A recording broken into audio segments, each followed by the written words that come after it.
中山匠のサステナブルジャズ。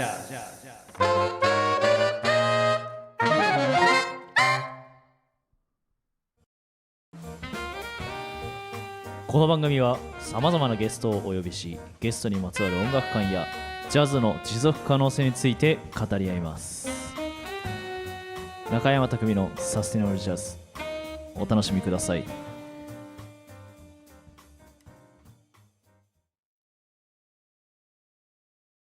ご紹介します。はい、こんにちは、サックスプレイヤーの中山匠です。中山匠のサステナブルジャズとうとう12回目を迎えました。いつもご視聴いただいている皆さんありがとうございます。イエーイ。前回は秋松本さんにご出演いただきましたが、今回も素敵なゲストの方にお越しいただいています。早速ご紹介しましょう。サクソシストの井出崎優さんでございます。ありがとうございます。はい。よろしくお願いします。よろしくお願いします。お願いします。いや、井出崎くんでいいですか？はい、何でも。井出崎くんはサクソシストって紹介してくれって言われたんですけど。それだけで言ったけど本当にありがとうございます。なんかそういう風に普段からやってる。今日が初めてお披露目紹介していただけて嬉しいです。なんかエクソシストってあるじゃないですか。はい。なんかこういうやつ、こいつ。僕見たことないんですけど、なんかかっこいいなと思ってちょっと言ってみたかっただけです。サクソシストっていう響きが好きということで、はい、ありがとうございます。ありがとうございます。井出崎くんのプロフィールは、概要欄の方に貼らせていただいてますので、とりあえず、ね、そちらをご覧いただきつつ、ご本人からもいろいろお話を伺っていきたいと思うんですけど、井出崎くんと会ったのは何年前ぐらい？4、5年前とかですかね。いや、4、5年ぐらい前だと思います。で、どこで？僕が記憶してるのは確かピットインで演奏されてたのを僕の大学の後輩と一緒に来てくれて、それからおおってなって、それからです。もう大ファンです。ありがとうございます。なんか言わせたみたいで。いやいや本当に大ファンなんです。本当に。ありがとうございます。今日本当に嬉しいです。こちらこそ。ありがとうございます。ありがとうございます。まあ、早速ね、告知というわけではないんですけど、今度のあさってから始まる、中山匠第1回中山匠、サクソフォンリサイタルツアーで、山口公演の方にゲストで出演していただくことになってまして、初共演とっても楽しみにしています。山口公演ということは山口ご出身なんですか？山口ご出身です。山口市？山口県山口市出身。はい。そうなんですね。山口はどんなところですか？山口はやっぱり何にもないところがいいところです。そうかな。はい。まあでもフグとかよく言われますけど、まあフグもあんまりこうやっぱ高級なんで県民も食べないし、なるほど。やっぱり自然がこうあるっていうのが一番いいところだと思います。県民性はどんな感じなんですか？県民性はみんななんか家族みたいな感じです。僕が勝手にそう思ってるだけかもしれないですけど、みんな優しいです。いいこと。はい。まあ井出崎君もすごい優しくて、すごくいい人っていう印象がありますけど、普段はどんな活動をしてるんですか？普段は音大卒業して、クラシックをずっと勉強してきたので、サックスのカルテットとか最近クインテットとかをやったり、あとピアノの友達と一緒にユニットを組んで高橋祐介っていうピアニストと一緒にこうソロってやったりとか、あとは東京中帝劇っていうバリトンサックスのバンドで、バリトンサックスだけですね。バリトンサックス10本。すごい昔からあるバンドですよね。そうですね。もう多分というか20年結成して20年。僕はまだ4年ぐらいなんですけど、入れていただいて。なんか東京中帝劇さんは僕が中学生とかそのくらいからあったような気がするんで、そうですね。そうですよね。だから20年だとしたら僕が30だからやっぱそうですよね。そういう印象があったんで。もう30ですね。30になりました。おめでとうございます。ありがとうございます。そうですね。なんかそのバンドでもは、まあ、クラシックとはまたちょっと違う面白さをこうどんな曲をやってるんですか？基本的にバンドのリーダーの水谷さんっていう方の、オリジナル曲をもうしっかりやるって感じなんです。歌物もあったり、もう歌を歌うの？歌を歌われて、であと9人で伴奏したり、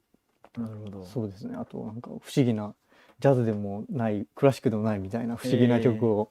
やったりしてますね。はい、っていうのまあ活動が結構主です最近は。なるほどなるほど。はい、あとはあとはあと僕はちょっと表立ってはやってないんですけどビューティフルチガースっていうバンドを僕リーダーでやってまして、先ほどちょっとね YouTube 見させて YouTube 見させてね、Twitter とかアカウント、秀崎君の Twitter から飛べる、一応表立ってやってるんで一応、まあ、ひっそり表立ってやってるんですけど。なるほど。いやすごくめちゃくちゃシュールで、すごいところやってるなっていう。ぜひ そっちはねこの番組内では話さないんですけれど写真さんに見ていただけると結構ね硬派な番組のつもりでねやらせていただいてすいません硬派なところに。すごくシュールで個人的には好きでした。ありがとうございます。はい、ありがとうございます。はい。まあその山口出身ということですけど、なんかこう音楽歴一番最初音楽に出会った時とか、どんな感じだったんですか？僕最初父親がずっと趣味でギターやってて、なんでまあ家で音楽聴くことはその父のギターとかでよくあったんですけど、まあ自分がサックス始めたきっかけは最初僕なんか小学校の時いじめられて、でそれでなんか母親がなんかちょっとこうやらせて自信つけさせたらなんかこう元気になるんじゃないかみたいな思ったみたいで、それでなんかこう小学校から帰ったらもう楽器買ってあって、でそっから始めたんですけど、やっぱり最初僕全く最初興味なくて、なんでカエルの歌を2年ぐらい吹いてたんですけどそれ興味がないとカエルの歌2年吹くんですか？そうカエルの歌しか吹けなくてで中学校入ったら吹奏楽部まあ楽器あるしと思って入りたかったんですけど、やっぱ田舎なんでなんか僕の行った中学校は吹奏楽部がなかったんで。なんでお琴部か剣道部で悩んで、正座厳しいから剣道部に。剣道も正座するしない？そうなんですよ。剣道も正座するんですよ。それちょっとまあ失敗したなと思うんですけど、なんか剣道の方がやってる。ず少ないから。そう。でまあそういう感じで、最初カエルの歌とマツケンサンバをいっぱい吹いてましたね。その剣道部やってる傍らサックスは吹いてたんですか？そうですね、まあたまに。それなんか音楽教室みたいなところでっていう？なんか母親の友達が教えてくれて。そのサックスの先生をされてる方？その人もサックスは初心者で、気合と根性最初。一緒になんか勉強するみたいな、リードをこうやってつけて。すごい。もともとはオーボエ吹かれてた方なるほど。でいけるだろみたいな、リードだしリード楽器だしで最初それでオーボエの先生にサックス習って。なんでサックスだったの？なんか安く手に入るのがサックスだみたいになってなんか中古でなるほどでそれでまあいじめられてたし、なんか早めに買い与えようみたいなんで、でそれでサックスをポンとなんか親が買ってくれたですね。何を今はそのカエルの歌だけじゃないんですよね。そうやっと違う曲も吹けるようになっていろいろなんとかでやっぱり高校入ってから、僕の高校の名前すごいんですよ。ごめんなさい、なんか話がちょっといいと思います。どんどん行きましょう。僕の高校の名前最強高校って言うんですよ。やばくないですか？まあパッと聞いたら最強高校って漢字はさすがに違うんで。さすがに違うんですけど西の京って書くんですけど、最強大体最も強い方だと思われるんですけど、まあそれは置いといて、で最強高校で吹奏楽部にやっと入れたんで、そこからなんとかまともにこう楽器に時間をつぎ込むようになりました。じゃあそこでサックスにのめり込んでいったって感じですか？そうですね。じゃあそれがサックス以外は特には？そうですね、サックス以外は特にはやろうとは思わなかったんですか？そうですね、やろうとは思わなかったですね。じゃあ、その吹奏楽で吹奏楽コンクールとか、そういうのが出る感じ？高校入ってからそうですねここ入ってから出る感じで、うんでその後音大に行くわけですけど、はい。なんで音大に行こうと思っなんかやっぱりこうそのまま地元の大学にた？うん。行くよりもなんかやっぱり上京っていう言葉に憧れて、へえ。なんかかっこいいじゃないですか、上う京。ん。なんかやっぱ周りの友達、基本山口の人って広島と福岡に挟まれてるんで、はいはい。まあ結構どっちかに行く人が多いんですよ。うんでもやっぱりこう東京、うんさらになんかちょっとこうワンランク上みたいなはいはいはいイメージあるじゃないですか。憧れがだからそうそう。で、どこ行くのみたいなこう同級生はいに卒業の時聞かれて、東京みたいな。それが言いたかった。すげえなお前みたいな。そうそうそうそう。めっちゃなるんですよ。東京行くのみたいなそうそうそう。状況みたいになるからあーっていうのと、まあなんかサックス楽しいなっていううので、ん。どうせなら東京行ってみたいっていなるほどうので上京しました。なんかその、まあ音大生がどうかわからないけど、ミュージシャンってどうなんですかね。田舎出身の方が多いのかななんて思ったりすることが多いんですけど、僕自身も静岡で、そうですね。やっぱそれこそ状況に憧れがすごくあるっていうか、うんうん静岡はもう新幹線で行ける、すごくもうこだまで1時間でね、そうですよね。実家に着くんで、うんうん。なんかこうより身近なところだったかなとも思っていて、でうんまあ名古屋も近いけど、まあ、名古屋より東京って圧倒的に名古屋行く人って全然いなかったし、ああ、そうなんです。まあそういった意味ではやっぱり特に僕の通ってた高校とかはすごく上京する人がものすごく多くて、うんうんそこへの憧れも強かったなって思って、で音大入ってみたらやっぱりなんか東京出身の人ってあんまりいない感じがしたんだけど、うんうんその辺ってどうでした？いや、一緒です。確かに僕も大学行ってみたら結構東北、僕上野学園ってとこだったんですけど、結構栃木とか茨城の子とかが多かったり、ああなるほど。あとはまあそうですね、地方の方が圧倒的にやっぱりみんなうんなんか東京ってやっぱりそういう田舎のもの集まりなのかなとは思ったんですけど確かにそれもあるかもしれない。そうですね。それで音大に入って4年間4年間勉強しました。うん勉強はしてないか。うん練習はしました。勉強はしてない匠さん勉強しましいやでもなんかその音楽の勉強的た。なのあ、そういうのは、うんそういう意味では勉強しました。僕は全然勉強してなかったかもしれないけどいや、そんなことないですよね。練習はやっぱいっぱいしたん？練習はやっぱり、はい。練習はなんか結構好きで。ええ嫌いですかね。僕は、まあ、嫌いしないあ、嫌いとか好きじゃなくてしないっていうのは。しないあ、そういう嫌いじゃい。ないかな、別に嫌いじゃないけど好きっていうわけでもなんか必要に駆られてやるから、うんうん。なんかすごく必要に駆られてっていうかこう欲求みたいな、うん。すごく何かを聞くとすごく練習したくなったり、うんうん。何か譜面があってすごく練習したくなったりはあるけど、そうですね。なんか好きってどういう感じなのかなっていう。おー、そうか。なんか練習し始めるまではちょっとだるいじゃないですか。うんうんこう楽器開けるところはだるいですけど、吹き始めるとなんかするっと何時間も。どんなことを練習する？あ、でもやっぱり当時は。まあ最初やっぱもうロングトーンとか、おーでもロングトーンも結構好きだから好きだったんですよ。なんか単純にやっぱなんかこう音が出るのが好きで、なんていうんですか、音出してるのがやっぱ楽しいなっていう。それはもうカエルの歌の時代とは違ってきてる。そうですね。カエルの歌はあんまり楽しくなかったですね。そういえば。うん。なんか楽しくなりましたね、やっぱ。なんで？あ、でも、もしかしたら、あれかもしれないです。中学校までは一人でやってたんです、ずっと。ああそうかそうか。ずっとやっぱり、剣道部だったし、家でまあ、おばの先生に習って、基本やっぱり一人でやってたんですけど、やっぱ高校入って、友達とかとやるってなった時に、なんか楽しいなっていうのはちょっと変わったかもしれない。でもそのロングトーンは一人じゃない？そうですね。なんか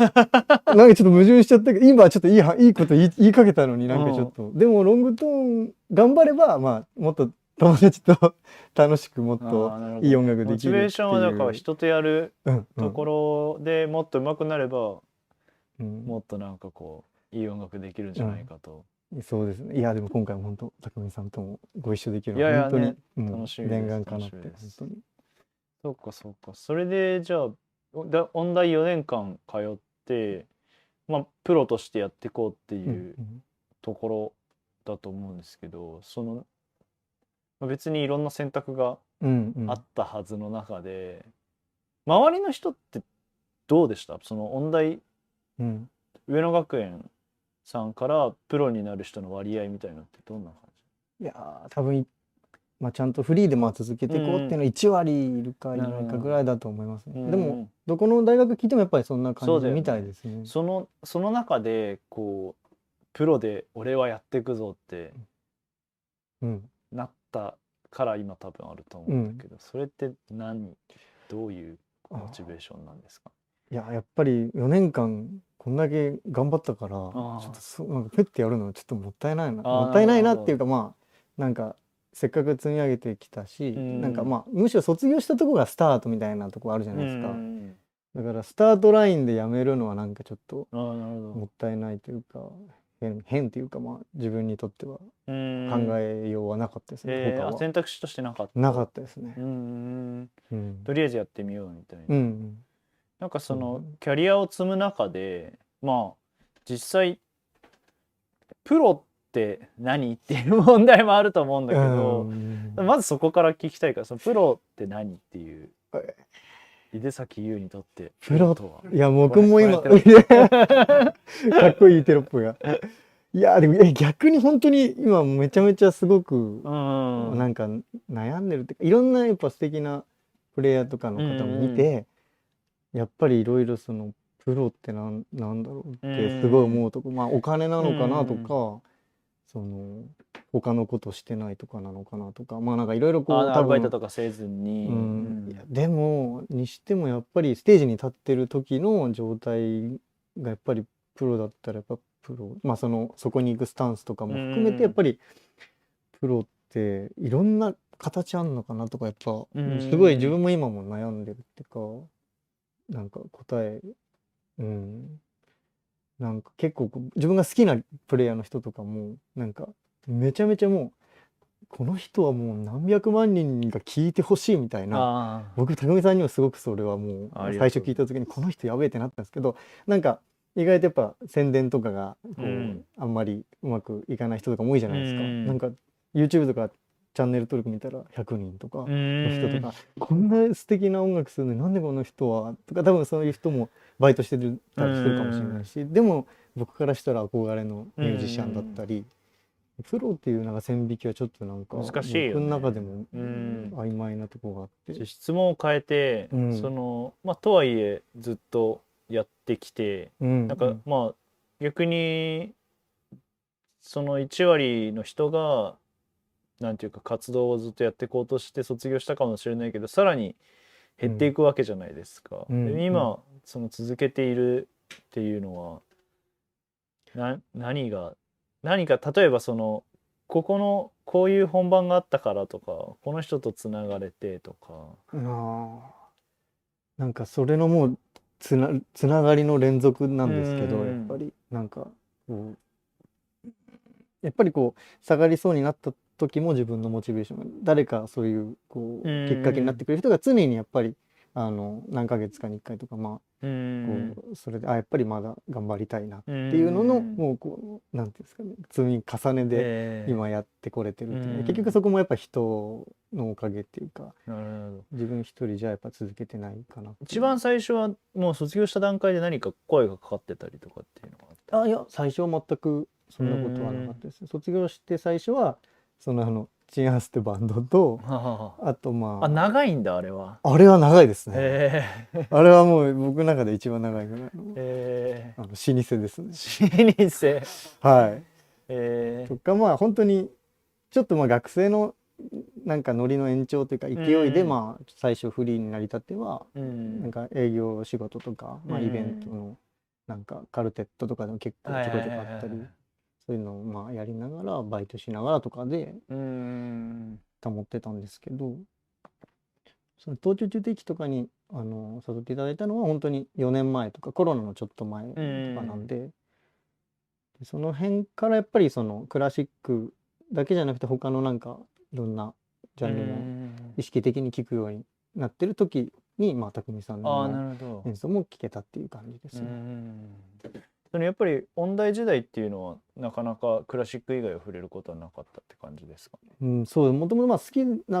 っていうか気になってはいたんですけど、やっぱりこうクラシックをっていうので4年間はもうほぼ終わってしまったんで、なんかその辺のクラシックをやることと、まあ、うんジャズだったりそれ以外の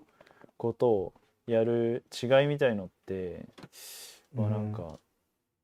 どうなんですか？でも基本的にやっぱこう息入れて音出すっていうのはやっぱ一緒じゃないですか、ジャズもクラシックもだし、なんか最近あんまりジャンルとかもなんかどうでもいいっていうか、なんかこうあまりそういう聞き方はしてないんですけど、なんか単純に面白そうなものっていうかを自分でなんか見つけていくっていう感じで今は聞いてて、なんかそれが後からたまたまジャズっていうジャンルだったとか、たまたまなんかこうもっと不思議なジャンルだったみたいな感じですけど、なるほど、なんかいろいろねクラシックの人たちともいろいろやってると思うし、なんかねそれこそ僕の知り合いのジャズミュージシャンともやってるっていうのを聞いて、すごくなんか自分としてはどういうふうに今後展開していきたいとかっていう。そうですね、もう自分も今まだ悩んでるっていうか、まあ、自分で分かってないところも多いんですけど、やっぱりなんかこう代わりがいない存在ってすごい常にやっぱ憧れがあって、匠さんもそうですけど、本当になんかこうその人が休んだらおしまいみたいなのってかっこいいなって思ってて、なんかこうやっぱりそういう音を出したいっていうか、なんかこうやっぱりなんか自分にしかできない、まあ音楽っていうか音とかっていうなんだろうなっていうのを今まあ探してる途中ですね。いやなんか最近、まあ、クラシックを吹く機会が僕も増えてきたというか、そういう機会を設けてやるようになって、いろいろ本当に YouTube とかも見るようにしてて、で圧倒的に違う、なんかそもそもの生命体が違うぐらいの感じがしていて、まあなんかこうジャズの人ってその場でクリエイトしてるじゃないですか、アドリブを吹いてるから。でクラシックの人って譜面を吹いてるから、僕の感覚の中では俳優なんですよね。セリフがあってそれをどう演技するかで、そう考えた時に最近気づいたことなんだけど、顔芸って言い方失礼だけどジャズの人ってサックスの人特にね、ピアニストもこうやって弾く人いっぱいいるけど、ドラマーとかサックスの人ってあんま顔で代々昔からなんかこうチャーリー・パーカーとかめっちゃクールだし、もう全然もう涼しい表情でさすごいフレーズ吹いてさ、ウェン・ショーターとかさこうやりながらも一歩も動かないじゃんみたいな顔全然変わんないしみたいな。そういう見方したことなかった。でその一方で国内のさいろんなクラシックの大家の方とか、須川先生だったり上野浩平君とかすごいもう表情だけでもすごく聞こえて、もう音切って見たら圧倒的に見たいのはクラシックの方々ですもんね。ジャズの人なんてさ全然面白くないと思って。そうどう思う？そういうちょっと今初めてそんな音切って見たらどうとかも思ったことなかったし、まあでも確かにそう言われてみたらなんかクラシックの人のがこう派手にあれって指導されるの？なんかいやいやあれは遺伝するの？なんかやっぱその人のなんか持ってるものなんですかね。でもこうみんな顔とか体から入るのかなって思うけど、なんかそのクラシックのやっててさ、吹奏楽もこうやって吹くじゃんみんな。あれよしあし賛否もあるけど、でもプロの方も動き方と体の使い方は違うにしてもすごい文字通り表情豊かなるほど、そっか、確かにそうですね。あれはなんかそういう指導を音大でされなんかこうそんなこと今日一元何みたいな、表情のクラスパフォーマンス指導みたいな今日顔みたいな、一元顔二元体みたいな、いやそれは肩とか。それはちょっと初めて気づいた。いやないですないです。そうですね、確かに注意してみたらそうかもしれないですけど、それは楽器ごとにもある感じするんだけど、そのサックスのクラシックの方って結構アクターじゃないですか。そっか、すごいでも人によるのかなって思うけど、そっか、やっぱりジャズの方から見るとそう見えうたりすん、でもるのかな。だから足りない要素かなって思う。ああ。まあでも最終的にこう音で楽しめる、まあもちろんやっぱりコンサートとか行けばまあ見た目とかそういうのも、まあやっぱり入ってきて一緒に入ってくるものですけど、まあジャズとかまあ関係なくやっぱ最終的に目閉じて聴けるものがそうか。じゃあいいと思うんで。普段どっちもやるけど、うん。なんかこうそういった意味での吹き分けみたいのは、いやないないですね。はいはい。なんか僕はクラシックやるときについついいなんかこうそれを気づいてしまってやいや邪念じゃないですか。もう邪念か。そんなことしなくても匠さん演奏素敵なんで大丈夫ですよ。いやでもなんか重要かなとかって思う。いやでやってみたんね。実際にやってみたそのちょっとやってみて、なんかあらとかなんか入るじゃないですか。でちょっとなんかこういう顔かなとか思ってうん顔こういう作るっていうか、なんかその顔かな。こういう感じの気持ちかなと、そっちだけ行くとなんか普段練習でさらう時ってさらうだけで済んじゃう、うんあここフォルテだねとか、あこのフレーズこうだねで済んじゃうところが、顔作っていくとなんか入れる感じが、練習の時もすごくこう入れる感じがあって、でもそれってプラスになんか働いてる感じだったら大丈夫ですそっから入ってみるのもいいかもしれない。いやわかんないですけど、でも別になんか音にやってる人もついてきてるんじゃないですかね、やっぱ体が自然に、そう別にやろうと思ってじゃないと思うんですけど。そうね、多分表現が先にあるからその顔になるんだろうけど、ちょっとなんかね、今だから練習はしないけど今練習したいことといえばそれかな。そこの練習ですか。面白いですね。なんかちょっとこの研究をねちょっと続けてこう表現をね、表情と表現を深くしていきたいなと、なるほどなるほど。その着眼点面白いですね。やっぱりそのクラシックされてて、やっぱりリサイタルツアーでもクラシックの作品やっぱ一番どこが大変というか、やっぱそういう部分とまた別にありますか？まあ楽曲がずっと進んでいくから、この結局ジャズって進んでってもコードはもうずっと同じとこぐるぐる32小節なら32小節で回ってたり、まあいろんな曲あるけど基本的にはそのフォームでやってるけど、そのずっと進んでいくストーリーが大変だなって思うのと、そのだから起承転結がトライオが無限なのに、こっからここまでっていうのが決まってて、でそのストーリーを自分の体の中に入れるまでがすごい全く別の作業だなっていうふうには感じてます、ね。そこかな多分一番。まあ奏法が違ったり音色が違ったりいろいろあるけど、なんかそれよりもそっちの音楽的な解釈が大変だし、逆にだから普段ジャズやってる時もそういうつもりで構築していったら面白いんだろうなとか、逆にクラシックからの学びっていうか、面白いですね非常に。その譜面を譜読みしてると、ここすごい簡単に読めるとか、ここすごく読みづらいとかあって、でそれって結局自分の中のボキャブラリーがこっちはあるけどこっちはないっていうことだから、でそれでよくよく見てみるとこっちのスケールは僕はよく知ってるスケールで、ディミニッシュのスケールですねとか、でこっちのスケールは確かにあんま吹いたことないスケールで、考えてみるとこのスケールなんだみたいなのが、でそれを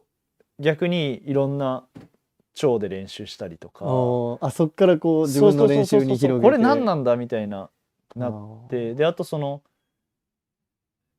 フレーズだったりそのスケールだったりの作られ方もなんかもっともっとなんだろうな、ハーモニーだけじゃなく作られてる感じがして、やっぱジャズっていうのは基本的にハーモニーに対してスケールがあるっていう、まあモダンジャズは基本的にそれの流れだと思うんだけど、チャーリー・パーカーから始まったものっていうのは、でもちろん今どんどん逸脱してるものもいっぱいあるとは思うんだけど、基本的に普段やってるアプローチっていうのはまあおそらく60年代とかに出尽くしてるものに終始してしまうし、でそこだけでやってもまだまだこう追い切れないものがあるけど、なんかそれがクラシックをパッてやると自分のボキャブラリーがないものを強制的にはいはい。吹けるっていう、なるほどでそれでなんでここ吹きにくいかっていうやっぱり自分にボキャブラリーがないってなってなんかそのインターバルですごく度数ここ3度の音程と半音になってて今度またここ3度でとか、そういう構築美がすごくでこれでメロディアスになっててこっちのメロディーをひっくり返すと全く違うサウンドがしてとかっていうのがすごく見えてきて、でその結果それを見れる自分っていうのはやっぱりジャズやってるからすごくその感覚っていうのがあるんだなっていう思えるなんかこう自負みたいなものと、そのおかげでこう作曲者と会話してる感じに譜面を見た時になるっていう、そこが面白いなっていうなるほどなるほど思っております。すごいですね。もうなんか今すごいなるほどなと思ってクラシックの人から見るとそういう見え方も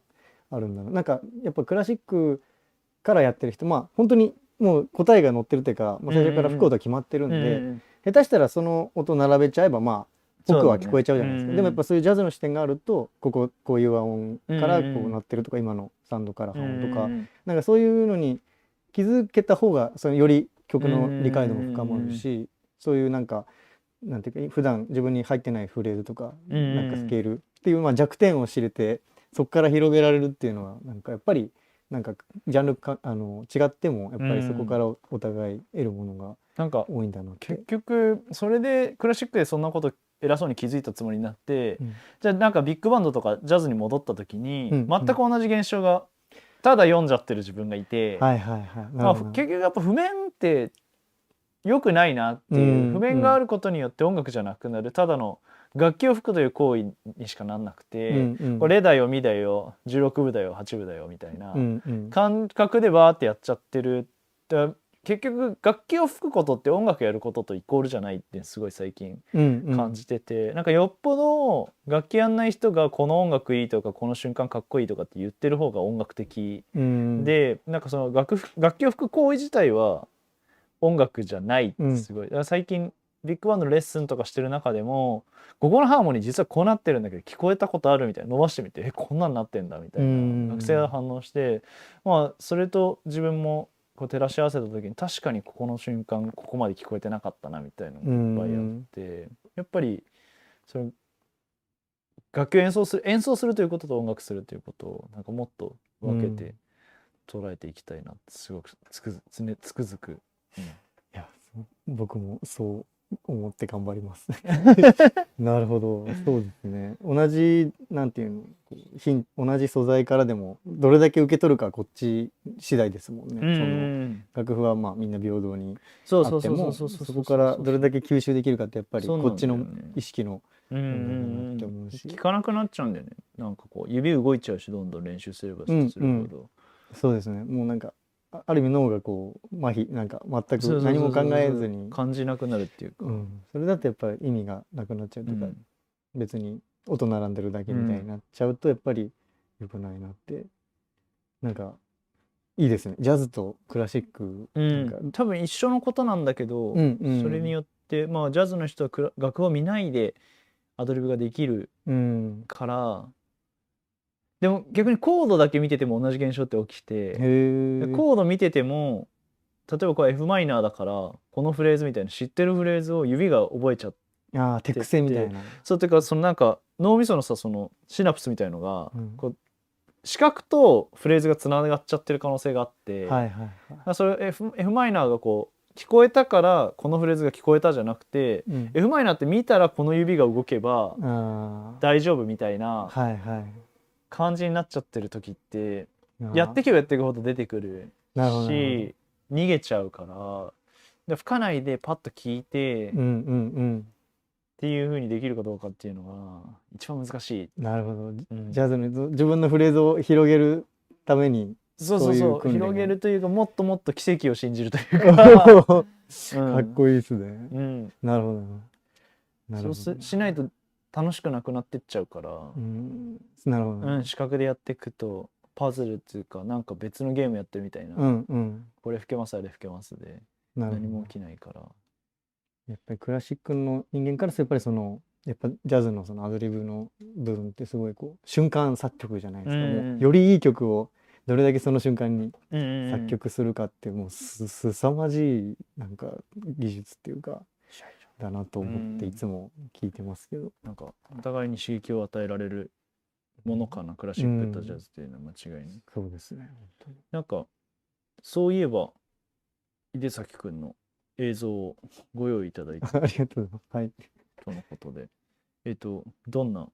あこの映像は僕のその同級生の高橋祐介っていう祐介さん素敵なピアニストが作曲したオリジナルの曲で、でその曲を2人で一緒に演奏した時の映像です。はい、はい、どうぞ。どうぞ。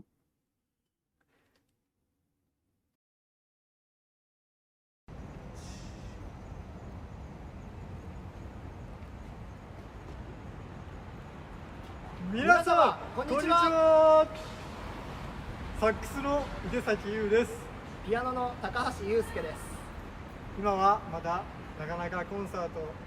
できずに大変な時期ですが、音楽を聴いて皆さん心を和らげてもらえたら嬉しいです。またこのウイルスが収まったらまた皆様と元気にお会いできるのを楽しみにしております。それでは行ってらっしゃい。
ことでありがとうございおます。聴きいただきました。ロありがとうございますマンスとロンドロンドの2曲。今はロマンスのところ。部分、はい。高橋祐介さんの作曲作曲で、はいそうです。高橋さんはピアノか作曲家、ピアノ科は卒ですね。ピアノ科卒ですごいですね、作曲も。すごいいい曲を、はい、書いてくれて。なんかその作曲とかってアレンジも含めてじゃないですか。で、うんサックスの美味しい音域とか、うん今すごく捉えてる感じがするんですけど、はいはい。高橋さんもサックス吹くんですか？全く。センスがいいんだな。いや本当にすごいいつも気持ちいいところをしっかりこうはめてくれるんですよ。なんか本当にサックス以外にもいろいろ曲書くんですけど、いろんな曲をやっぱりこう上手にその楽器がこうちゃんと聞けるようにうまいことをやってすごいですね。なんかもうピアニストってピアノって自由が利く楽器じゃないですか。非常に、音域も広ければなんかこうね、運指もまあ難しいところもあるんだろうけど、なんかまあ割とね、弾きやすい感じがそうですね。するんだけど、そうすると大体ピアニストがアレンジするとえげつなかったりするじゃないですか。そうですね。いやそんなサックスできないよとか、ブラスだともっとね、サックスの人がブラスのアレンジすると大体文句言われるっていう、そんなの吹けないよって言われるんですけど、そのあたりピアニストだけど、そうなんです。すごく素晴らしいですね。ちょうどよく練習したらかっこよく吹けるようなのとかがすごい書いてくれるんで、なるほどなるほど。すごいいつも楽しい曲、はい。他にもなんかいろいろ書いてたりするんですけど。なるほど。なんか井出崎くんも作曲する。はい。コロナ中に作曲始めました。冷やし中華的な感じです本当に。冷やし中華始めました。期間限定かもしれないですけど。そうなんです。なんかこうやっぱり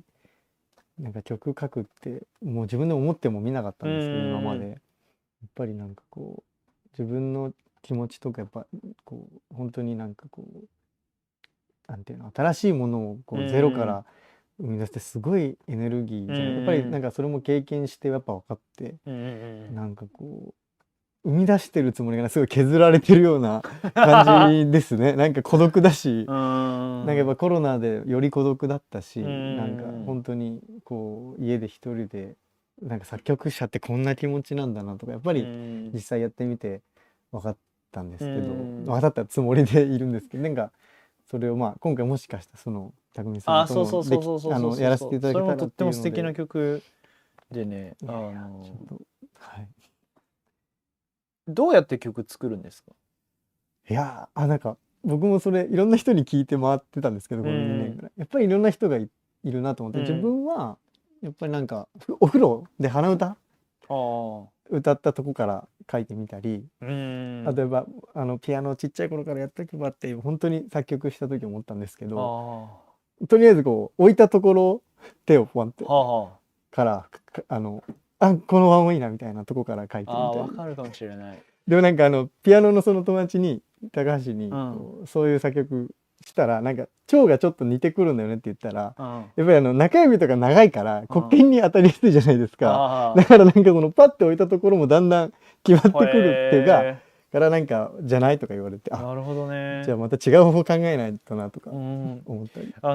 僕は中学の頃吹奏楽部をやってて、その時友達が作曲ってさ五線紙をこう置いてゴマパッて振って。並んだところで曲作ればできんじゃねえのって。すごい天才ですねその人。やばいやついいなと思ったんだけど、それ今度試してみる。ちょっと僕今もう試す気満々なんですけど絶対いい曲できますよ。まあそうね、そっからシャープいくつつけるかとかねそういう話とかもあるからね。そうですね。ゴマ1とかゴマ2とかね。そうですね。いや面白いなそれ。なんかそれに似てるんですけど、今回僕が提案させていただいた曲は、僕夏に地元でワークショップをやったんですよ、子供向けの。で子供たちがトンカチでこう物を作ったり木と釘で、あと毛糸をこういろんなところにこう巻きつけるみたいなワークショップをして、でその子供たちの創作活動に音楽をつけてみようっていうワークショップをしたんで、それこそ今のゴマじゃないですけど、そのトンカチが叩く音のリズムをそのまま使ってみたり、えなんか綺麗にそのカンカンカンって30人ぐらい子供いてあー打ってるんですけど、なんか綺麗に2拍3連になってたり、なんかタンタスタンタンとかなんかタンタンタンとなんかこうちょっと微妙にこう崩れたリズムになってたりっていうのが面白い。なんかそれをこう作曲にちょっとこう落とし込んでみたりとか。面白い。それはその場で即興で音楽をつけたっていうか。あ、いや、ちゃんとその時の感じを持ち帰ってへえ。保存記録して23ヶ月ぐらい2ヶ月ぐらいの準備期間を置いて、その時アーティストミュージシャン 6人だったか5人だったかが、その時のワークショップに1人ずつが作曲してくるみたいななるほどなるほどプロジェクトやって、でそれの8月にあったワークショップのお披露目がこの間10月ぐらいにあったんですけど、その時に作曲したような曲とかちょっと今ゴマの似てるなと思ってゴマやってみようって今思ってる。なるほど。まさかね、僕もその話を思い出すすごく昔の記憶だからね、なんか急に思い出したね。匠さんは作曲はいつ頃から？中学生かな、中学生か高校生の頃から。それゴマきっかけですか？ごまはやってない。あごまは未だかつて試したんですけど、そうなんです。うん。なんか鼻歌みたいな感じかな、やっぱり最初は。あ、やっぱそうなんです。なんか最近はできるだけその弾かないで作りたいと思ってて、楽器はもう昔から吹かない作らないんだけど、割ともうサックスありきで曲書くのってもうサックス持って曲書くのは大学 1,2 年ぐらいまでしかやってないかもしれない。もうずっと大体ピアノで書いていくことが多くて、でもなんかそれこそ似ちゃうっていうか、すごくそれはあって、結局弾いていくとあっちじゃないこっちじゃないってなって、その結果知ってるとこにまた行きたくなるっていうか、自分が気持ちいいポイントっていう感じにしちゃうから、できるだけ次のハーモニーは何なんだっていうのを頭の中で鳴らしてから、なんか先に弾いちゃうとなんかこう知ってるところにそれこそ行きたくなるから、なるほど。そうじゃなくて、次はこれだっていうのが聞こえたところで書きたいなっていうふうに、なるほど。そうなんだ。思ってはいる。あとはすごくメロディーありきでシンプルに書いて、でそれに対してコードをちょっと奇をてらった感じで、このメロディーに対してこっちのコードもつけられるよねみたいなやり方をして書いたりする時もある。ただそれをやるとソロがとっても取りづらい。ですよね。むずそう、ソロ取るの。アドリブが取りづらい。だけど聞こえなくないよねみたいな感じにはなるかな。どんどんこう新しくしていかないとですもんね。似ちゃうから。まあね、あえてそうする必要はないんだろうけど、なんかいろんなことから着想を得て書いていきたいなとは。まあアドリブもそうなんだけど、それもどういうソロ取るかもさ、やっぱりいろいろなことから着想を得るといいかなとは思ってる。ごまおすすめですよ。わかる。いや僕先に釣りかあれかで僕もごまやってみよう。すごいね、それすごいですね。楽しみだ。面白いな。なんかまあサステナブルジャズというテーマなので、こう今後の活動であったり、どうなりたいかとか、そういうのも、曲書くこともそうだし、なんかありますか？そうですね。まあ近々の目標でもいいし、やっぱり今の作曲もそうですけど、なんかこのコロナで良くないことですけど、コロナ自体は。でもなんか自分のその時間がちゃんと自分と向き合える時間がちゃんとやっぱこれだけ取れるってないじゃないですか。ありえないぐらいやっぱ時間が自分に対して取れたから、それでこうなんか見えてくるものが逆にあって、やっぱり普段そう仕事とかが終わって入ってると、なんか自分の時間ってあんまり取れずにあっという間に時間過ぎてるっていうことが多かったんですけど、やっぱりその作曲もなんかちょっとやってみようかなって思えたのはコロナのおかげっていうとやりますけど、だったからっていうのと、やっぱりジャズっていうジャンルに対してもすごく今も興味があるし、自分でもトライしていきたいなっていうのは思ってて、ややっぱりそのジャンルとかやっぱりさっきと話したことちょっとかぶっちゃうんですけど、関係なく、なんか自分のジャンルをこう自分をジャンルに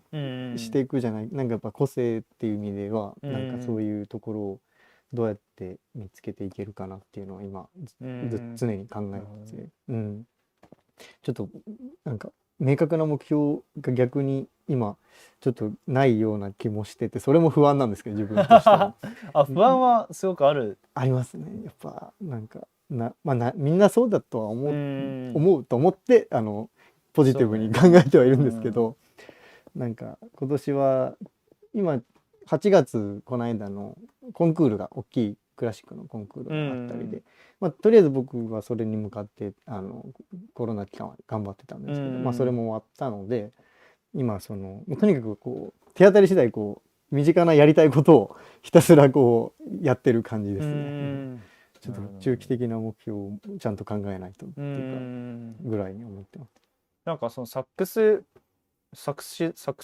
なんだっけサクソシストですか？サクソシストなんだけど、なんだろうな、サックスじゃなきゃいけない理由みたいのってある？そこなんですけど、そうよくぞ聞いてくださいました。なんか別にサックスじゃなくてもいいなっていうのも最近思ってて、歌も歌うんですよね。いやそれはマジでそれはもうちょっと封印したいんですけど、なんかやっぱり別に自分を通してなんか表現するものは何でもいいなって思ってて、最近なんかそれがたまたまサックスだったっていうだけで今までは、だからサックス奏者としてはもちろん今からもあり続けたいんですけど、なんか自分を表現するツールとして例えば他の楽器があったり作曲とかそういう表現方法もなんかこう自分としてなんていうか出していきたいなっていうのを思ってるんで、別にサクソシストに今後こだわりたいわけでは何シストになるかわからないっていう。何シストかはちょっとこれからいっぱい増やしていきたいなっていうように思ってますね。いいです。そうなんだ。はい。なるほどね。それは音楽に関してはどうなの？音楽じゃなくても。音楽じゃなくても、そこは音楽じゃなくてもですね、面白いことは何でもやりたいなって。いいですね。質問がいただいている。はい、ありがとうございます。自分の感情が多く揺さぶられて作曲したくなるような時はありますか？庄司さん、ありがとうございます。ありがとうございます。いやありますね。揺さぶられて書きたくなる時。どういう時？結構人の演奏を聞いた時か、あとはやっぱりこう余裕がないと創作しようってならないから、それこそやっぱりなんかお風呂入ってる時とか、ちょっと地元で犬の散歩してる時とかみたいな、なんかこう自分の心に余裕がある時とかにこうなんか創作してみようっていう意欲が湧いたりしますね。なんかこうなんだろうな、何かを表現しようとするんですか？なんか前回の秋松本さんの回で、表題音楽と、なんだっけ、絶対音楽とみたいな話が出て、そのあたりっていうのは基本でもやっぱ何かをモチーフにっていうか、なんか表題の方かな。書くってなった時に、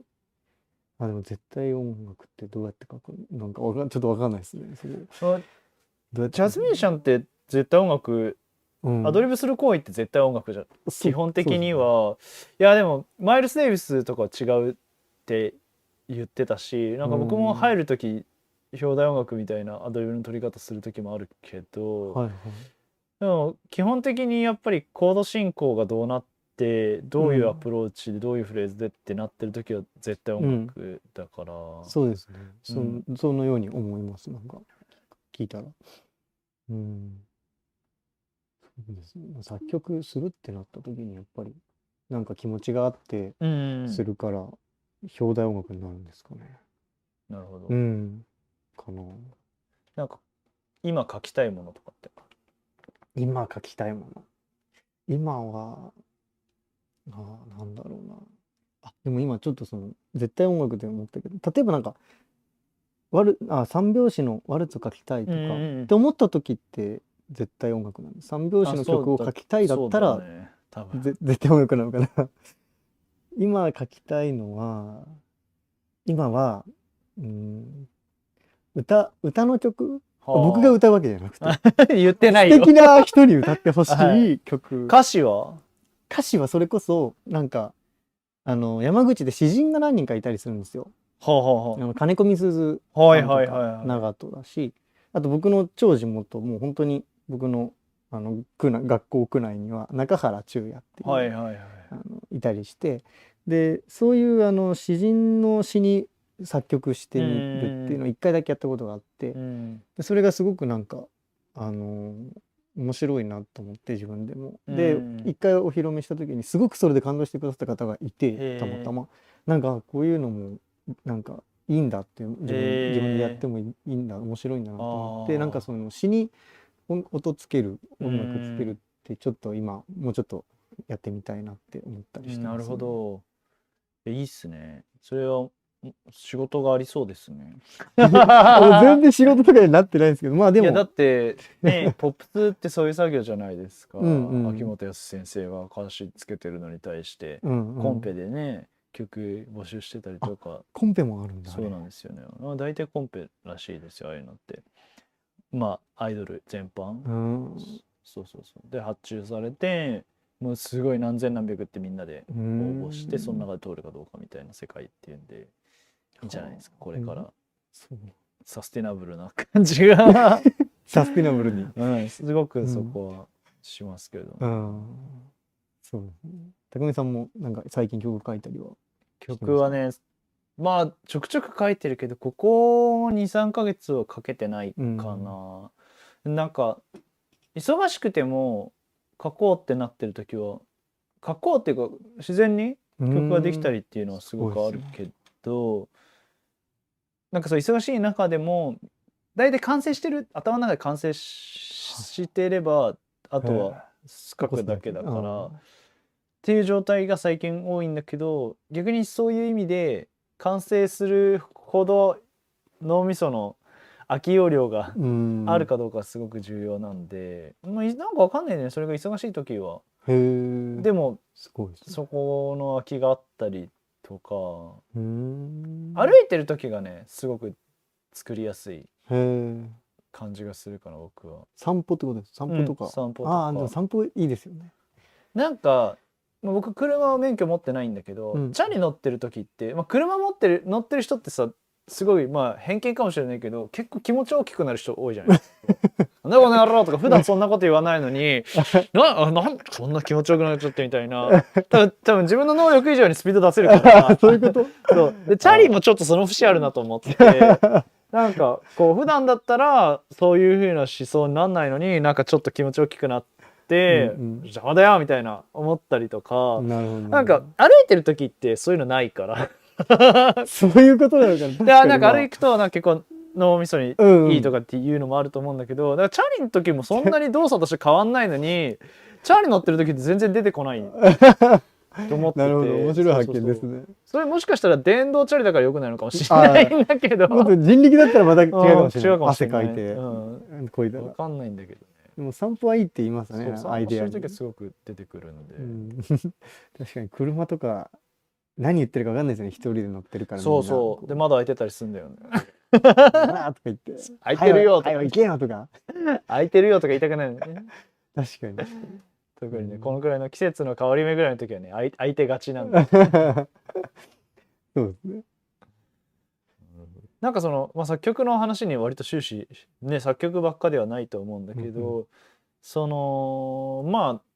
現代音楽まで行って、あるいはジャズもフリージャズだったり変拍子だったりとか、そういうのが出てきて、そのサステナブルジャズっていう意味で、サステナブルっていう意味で、こうある意味ではすごく出尽くした感みたいのは音楽業界全体割と言われてることかなというふうには思うんだけど、そのあたりっていうのはサクソシストとしてはどうお考えになりますか？そうですね、なんかもう本当に出尽くしたじゃないけど、本当にみんな隙間産業じゃない、もう人のやってないことはってみんなやってるから、すごいそれは思いますけど、なんか逆に今どんどん戻ってるっていうか、うん昔のものとかがいいっていうなるほどなんか風潮もまああるだろうし、うんまあそれこそこうネットとかこういういろんなデジタルのこういう音とかともこうできるようになったりして、いろいろこうなんていうんですかね、やり方もいっぱい無限に今あると思うんですけど、やっぱり自分はこう生のまあ音っていうかところが一番やっぱ、まあクラシックがまあそうだからかもしれないですけど、でももちろんそのジャズとかも別にマイク通すとかぐらいは全然あると思うんですけど、そのなんていうんですかね、やっぱり生音でこうちゃんと人に届けるってところが大事だなって、まあコロナもあったしより思うんで、なんかそういう、まあ、本当に地道な活動にはなると思うんですけど、だから僕もだからそのネットとかもすごい苦手なんですよ。やっぱ SNS とかもあんまりできないから、できる人とかそういうのうまく使ってこう自分のやりたいことをまあやってるように見えてる人はまあすごいなってやっぱ思うんですけど、まあそういうところももっと自分でも広げないといけないところなのかなとか思いながらでもやっぱりそのジャズとかも結構3人とか4人のお客さんに対してとかっていうのも結構よくあるじゃないですか、ジャズバーとかなんか前行かせていただいたやっぱああいう空間が僕もすごい好きで、やっぱりああいうのをなんか自分の大事なところにしていきたいな。確かにそうね、そこが別にね、なんだっけ、広い会場でね、やることがサステナブルかといったらそんなこともないのかなっていうふうには思うし、まあさっきの話としてはその発明じゃないから、だからいいんじゃないのかなって。音楽別に発明じゃないから、その今までやったことない誰もやったことないものをクリエイトし続けることが音楽にとってのサステナブルではないのかなっていうのはすごい思ってて、だからその共感性っていうものはその時その時にシェアできる感情だったり景色だったりっていうものがあれば、それこそやっぱ生音が大事っていうところを終始するのかなっていう思いました。僕もそう思います。ありがとうございます。なんか話足りないこととか。いやもうすごい楽しく、なんかこんないいのかなぐらいちょっと楽しく話しちゃったんですけど。ありがとうございます。なんか活動の告知とか SNS とかもやってる？はい、SNS も一応こう本当に気分でやってますけど、インスタとツイッターとやってます。なんか活動、今後の活動とか、これは来てください。明日明後日なんですけど、明日それこそその東京中帝期っていうバンドで神戸と名古屋と神戸に行くんですけど、ぜひその聞いたことない人は本当にもうびっくりすると思うんで、ぜひお近くの方は来ていただけたら嬉しいです。そして来週のそうですね、山口で中山匠リサイタルツアーですね。いやめちゃめちゃ楽しみです。待ってます、山口で。ありがとうございます。いや僕もめちゃくちゃこの後ちょっとリハーサル楽しみに。じゃあ今日はそんな感じでご覧いただいた皆さんありがとうございます。ありがとうございました。また来週、来年来年じゃないか、来月があるのか、もう一回12月お会いしましょう。今日はゲスト井出崎優さんでした。ありがとうございました。ありがとうございました。ありがとうございます。